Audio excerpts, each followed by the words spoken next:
Welcome to The Romantic Side of Suspense with Sarah Hemmerker. In each episode, she'll talk with your favorite romantic suspense authors. They will take you behind the scenes of the writing process, giving excerpts from their writing, and share stories about their writing life. Hello and welcome to The Romantic Side of Suspense. I'm your host, Sarah Hemmerker, and I'm so glad you joined me. This episode, you're going to hear about this month's new releases in Christian romantic suspense. I hope you will enjoy hearing from your favorite romantic suspense authors as they talk about the background of their latest books. I'm welcoming Cindy K. Stewart to my show to talk about her latest romantic suspense, Unending Hope. So welcome to my show. Thank you so much, Sarah. I'm glad to be here. So your heroine in this story, how does she feel about love at the start of the story? My heroine's name is Natalie, and she is a nurse. She works for the American Red Cross. She wants to settle down, and she wants to marry for love, but she wants to have a deep and meaningful relationship with her husband. And she is in a place right now where she has been around her former fiancé, whom she had broken up with because he had shallow relationships with people. So she still loves him. It's been several years since they broke up, but she wants to have a deep relationship, and so that's where she's at. And what about your hero in this story? What is his biggest regret? His biggest regret is that he lost Natalie when they broke up, and he feels she's the only woman for him, but he realizes something was wrong in the relationship. He's not really sure what it was. He's trying to figure it out now that they're back together at an activity. They had gone to high school together in France at a Christian boarding school, and they've all gotten together for a wedding and of one of their former classmates. And so he spent some time with her again, and he really wants to try to make things work. And so he still feels she's the only person for him. And what about the villain in this story? What's one redeeming quality about this person? My villain is actually the Germans, because this is a World War II novel, and the story starts out in Norway on the very day that the Germans invade in 1940. And so the villain is more than one person. You could look at it as a group, the German soldiers that are coming in, the Nazi politicians that are coming in. But a unique thing is that there were Christians, obviously, in the German army. They had to join up, or if they were called up and they didn't go, they would be before the firing squad. So they had to go. Some of the soldiers had even studied under Dietrich Bonhoeffer, who was ardently against the Nazis, and he was a pastor in Germany, and he was a seminary professor. And some of the soldiers had actually sat under him, but they felt that they had to fight for their country, or they did not want to face the firing squad, and they didn't want their family to have the impact for not fighting. So some of the soldiers that have been impacted by Dietrich Bonhoeffer show up in my story. Oh, cool. That's really interesting. Always wanted to know what would we do in that situation. So I'm glad you're writing about those tough decisions we have to make. And so you talked about the story setting a little bit. Why did you pick this particular setting? Well, I love World War II, and I am a former history teacher, and World War II is my favorite era because there are so many miraculous things that happened. Although it was very cataclysmic and there were many sorrowful things that happened, there were many miraculous things, and I like to dig those up and share them with my readers. And there aren't any Christian fiction books set in World War II Norway that I have discovered, and I've been reading Christian fiction for over 40 years. That's great. It's always fun to introduce readers to a new aspect of a global conflict like that. So what about this particular story, though? Why did you want to write this particular story? Because I like to share little-known events from World War II. After I researched the German invasion of Norway, I was inspired to tell the story of what happened with the Norwegian royalty and the government, because they did not just sit back and let everything happen to them. And the Norwegians fought, even though the numbers were so against them. They fought for their freedom. And the story is just fascinating about how they escaped and also how they got their gold out of Norway so that Hitler did not get that gold to be able to use for the war. And, of course, Norway was one of the earliest countries invaded. First it was Poland and then Norway at the beginning of the war. Of course, there were other countries that had been invaded before that, but there wasn't a war over those invasions. But in Norway, it's just a fascinating story. And on the spiritual side, I wanted to share how life will take on so much more meaning for the Christian when that person chooses to become a true disciple of Christ rather than just living for himself or herself. I wanted to also show how Christians can impact other people and other Christians in their walk for Christ. And then, of course, I love that. That's just great. Yeah. I wanted to show the love aspect as well. Yes. Got to have the love and the romantic part of suspense. Well, we are almost out of time, Cindy. Can you share one thing you want readers to know about Unending Hope? Although the main characters are fictional, the events in the story are true from beginning to end. I'm very particular about historical accuracy. So that was something that I think is really important. So for the reader who loves to learn about history through fiction, this would be your type of novel. Well, thank you so much again for sharing. Thank you for having me, Sarah.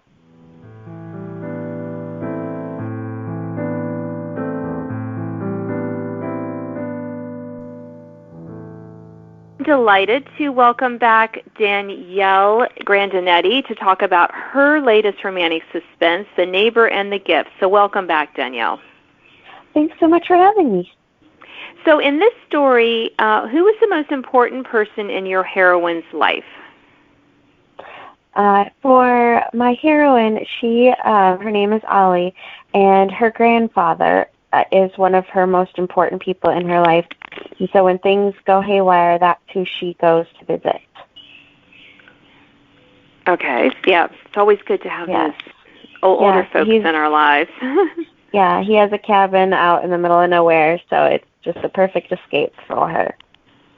And what about your hero in this story? What's holding him back from finding love? So he's had a crush on the heroine since they were in school together. He's always admired her and looked up to her, but has never been able to actually say as much and isn't sure she likes him. So he's kind of stuck, and no other girl measures up, but he can't seem to get the one he likes to pay attention to him. I have a feeling that might change in this story. Just maybe. So the villain in this tale, what motivates him or her? So he was actually the impetus behind the story. I'll talk about this a little bit in one of the later questions. But he suffers from what would have been called in the 1930s erotomania. It's a long, complicated word, but basically it's what we call a stalker today. But stalker was not a term that was used in the 1930s.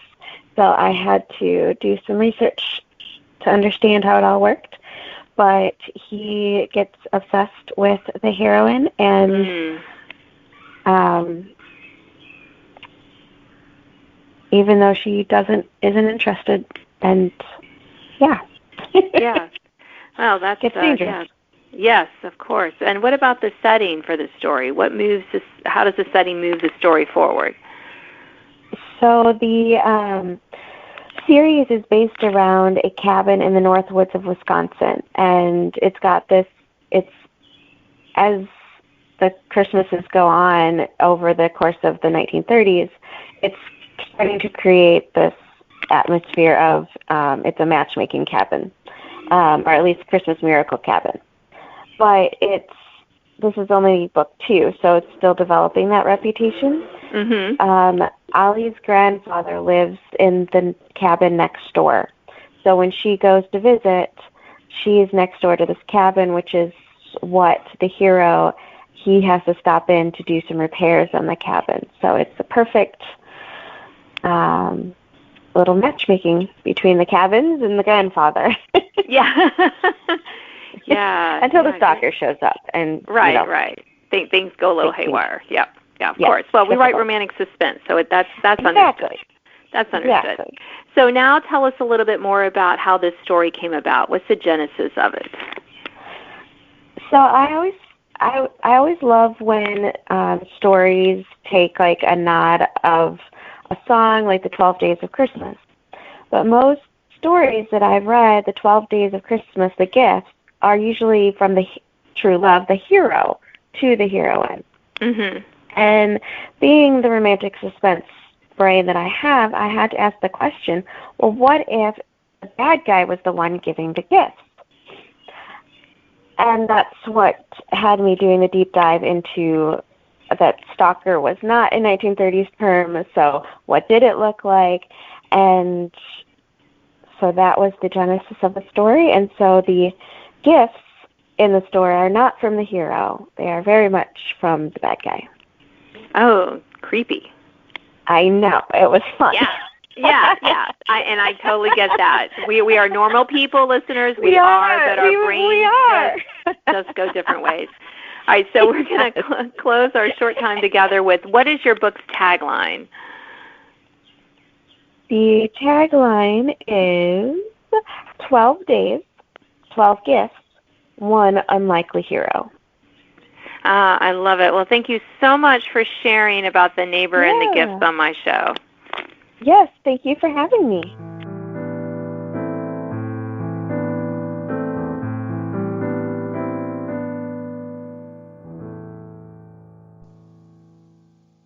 I'm delighted to welcome Megan Short to my show. She's going to talk about her latest romantic suspense, Alaskan Police Protector. So welcome to my show, Megan.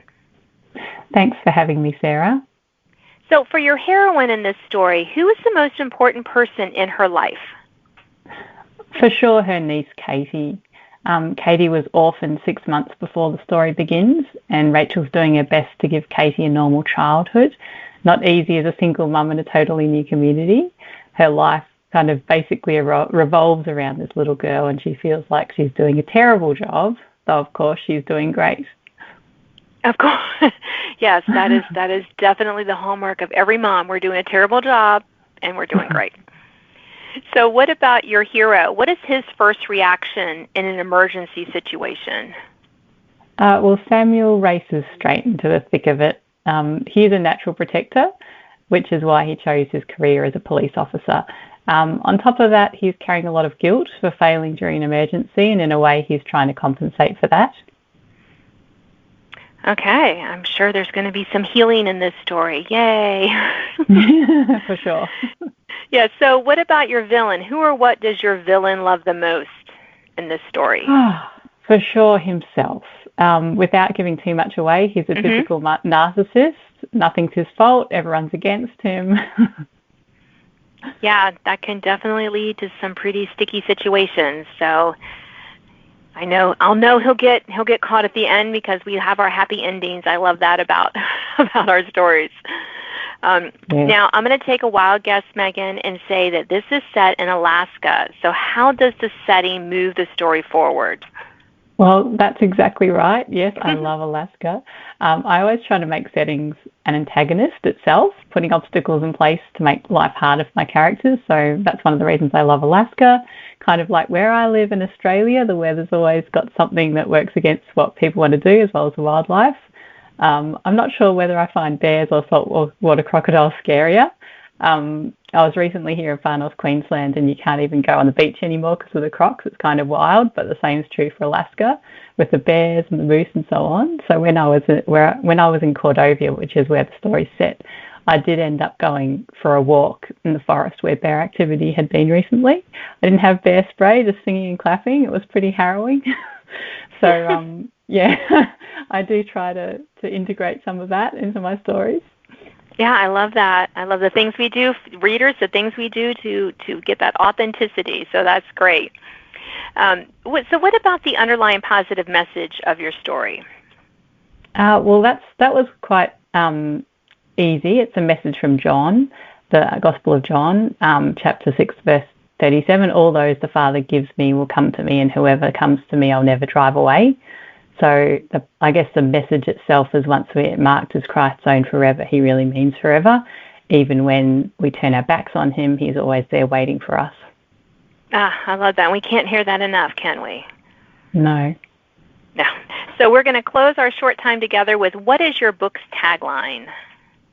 To save a child, he has to risk his own life. I love that. Thank you so much for sharing about Alaskan. Please protect her. Glad to be here, Sarah.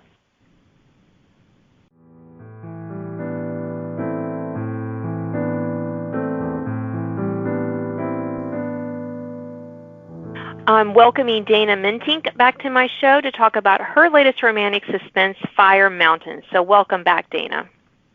Well, thanks. Appreciate the chance to be here. So we're going to talk about your heroine first. And if she could have or has a pet, what would it be? And tell us the pet's name. Well, a little spoiler. In the course of this novel, she does wind up with a very old, decrepit cat named Olive, and that is a sort of a inside joke between her and the heroine, that word Olive. So I can't tell you that part, but she does wind up with a little rickety cat, which is perfect because she drives a truck for a living, so he can go along with her.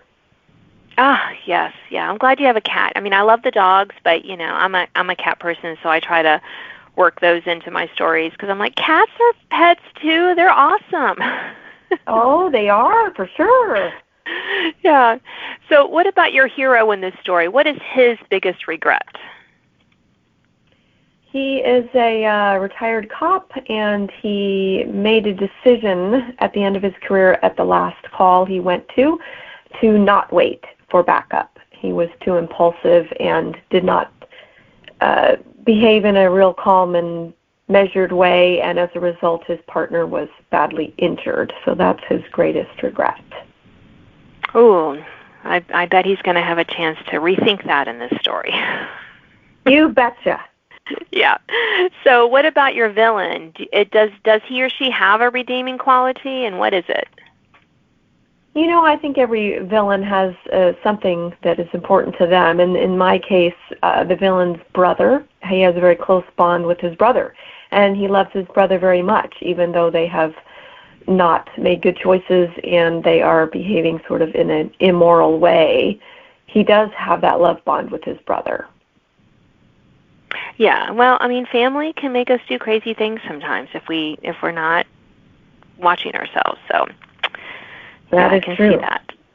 So what about the setting? Why this setting for this particular story? I think it goes back to 1980 for me. I was pretty fascinated by the Mount St. Helens eruption.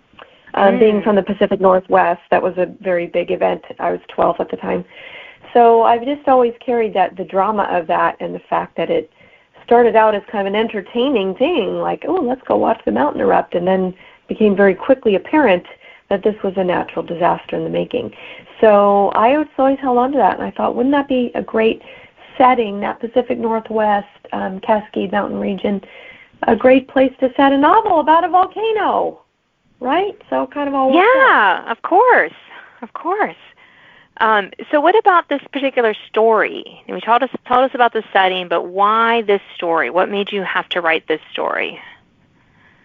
Well, I've always been fascinated with the fact that what happens if you have everything taken away from you, and it's just you and you against nature, you against a villain, but there's no help arriving. And I personally have no survival skills. I really can't even, find my way around the house sometimes, so I would not survive for 2 seconds. But it's really fascinating how God equips people, and sometimes they don't know how well equipped they are until they lose everything and it's just them fighting for survival. Yeah. So that kind of story really appeals to me. Yes, yeah. And I like that we get to make our heroes or heroines better at things than we are. Absolutely. Oh, thank goodness. My personal story would be very short. Yeah. Yeah. So I know. I hear you on that. So, Dana, we're going to close our short time together with what is one thing you want readers to know about Fire Mountain? I want them to know that it's a story about hope. And though we are edge of defeat and destruction and disaster facing us, it's really about the resilience that God gives us and the chances that He gives us and the redemption. And I hope they find the story thrilling and compelling and page-turning and inspiring all in one. It's a tall order, but we tried our best. Yeah, I'm sure they will. I mean, I already, every time I talk to someone, I'm like, okay, another book on my TBR list. It's unmanageable, but a girl can hope. Mine too. Not too many books, not enough time. Yes. Well, thank you so much for sharing about Fire Mountain today. I appreciate being here, Sarah. Thank you so much.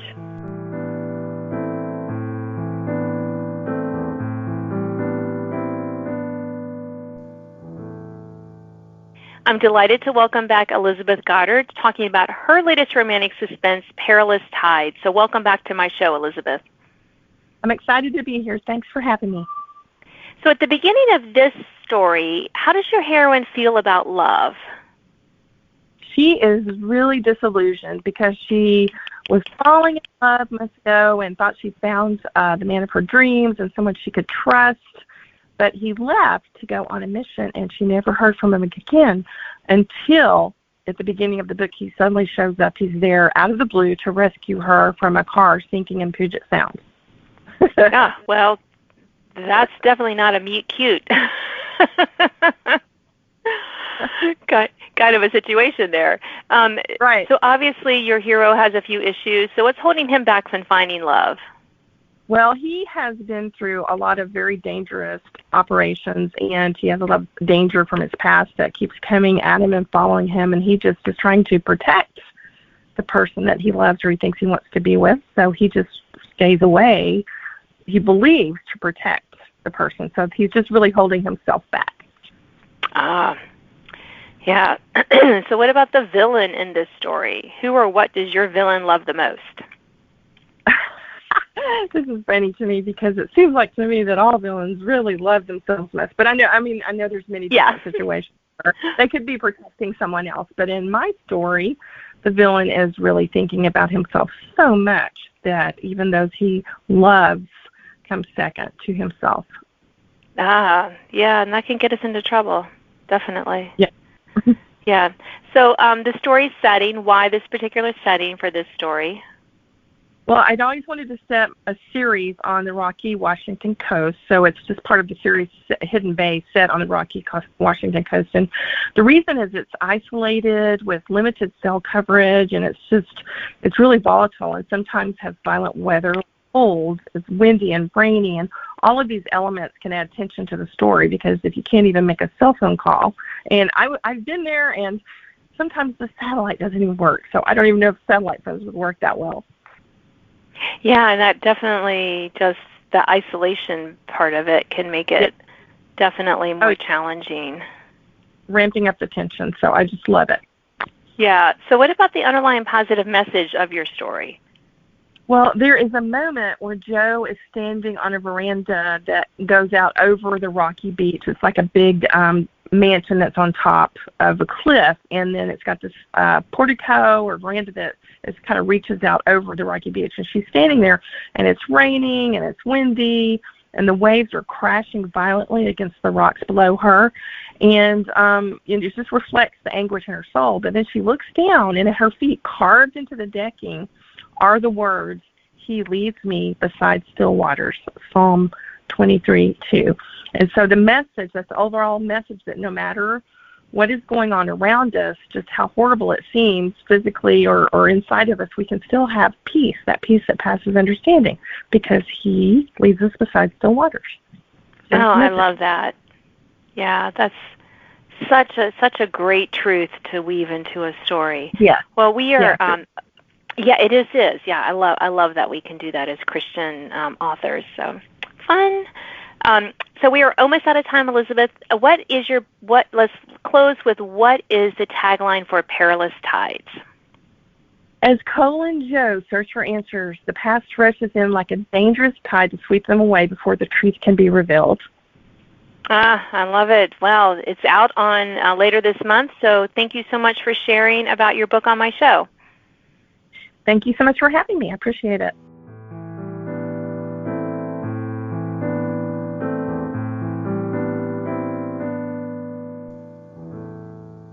I'm delighted to welcome back Angela Carlisle with her latest romantic suspense, Shadowed Witness. So welcome back, Angela. Thanks. I am glad to be back. So your heroine in this story, how does she feel about love at the beginning? Allie's always been a bit of a romantic. She is your person that believes in a happily ever after. She very much wants to see her family and friends find theirs. She might be a bit of a matchmaker with that. But at the beginning of Shadowed Witness, she's facing some major health issues, and she's got a niggling fear that maybe a happily ever after isn't going to happen for her. Oh, well, we all know this is romantic suspense, people. We know things are going to go right for her, but hey, we'll live with that tension until the end. I know, she doesn't know. So what about your hero? Where did he grow up in this story? Eric grew up in the Cincinnati area, so a little bit north of where the story takes place in Kincaid. His home life was pretty unstable, so when he was a freshman in high school, he moved to Kincaid to live with his grandpa and spent the rest of his growing up years there. So what about your villain in this story? What kind of motivation does your villain have? Villain of this story, he is mostly after the money. Power plays into it some too, but his big thing is he wants the extra cash. Yeah. I mean, we could all use extra cash. I mean, let's just be honest. But probably not getting it illegally. Don't get it illegally, people. All right, so what about the setting? How does your setting move your story forward? Kincaid's a small town, same place Book 1 was set, but we didn't see a lot of it in Book 1 because main character Karina was a bit of a recluse then. But Allie's more of the social butterfly, so we see more of the town, the townspeople. You can get a feel that she's well-loved by those around, but then there's also like a nearby state park with spooky trails that some interesting things happen on. So it does play into it quite a bit. So what was it about this particular story that made you want to write it? Probably Allie had a big part of it. She and Eric were both minor characters in Book 1 and felt like they deserved their own story, but mainly Allie. She's fun and dramatic at times, and she practically was begging to be featured. Yeah. I like it how our characters sometimes are like, hey, pick me. Right. For the story, so I love that. So, well, we're going to close our short time together with, what is your book's tagline? The tagline for Shadowed Witness is a haunting attack, a killer in the shadows, a protective love. Oh, I love that. Your book sounds great. So I just want to hibernate and read all the books when I do these interviews. Maybe I will be able to do this. I don't know. All right. Well, thank you so much for sharing about Shadowed Witness today. Yeah, glad to. Thank you for having me. Thanks for listening to The Romantic Side of Suspense with Sarah Hammaker. If you enjoyed this episode, please leave a review. You can sign up to receive notifications of upcoming podcasts and listen to previous editions at sarahhammakerfiction.com.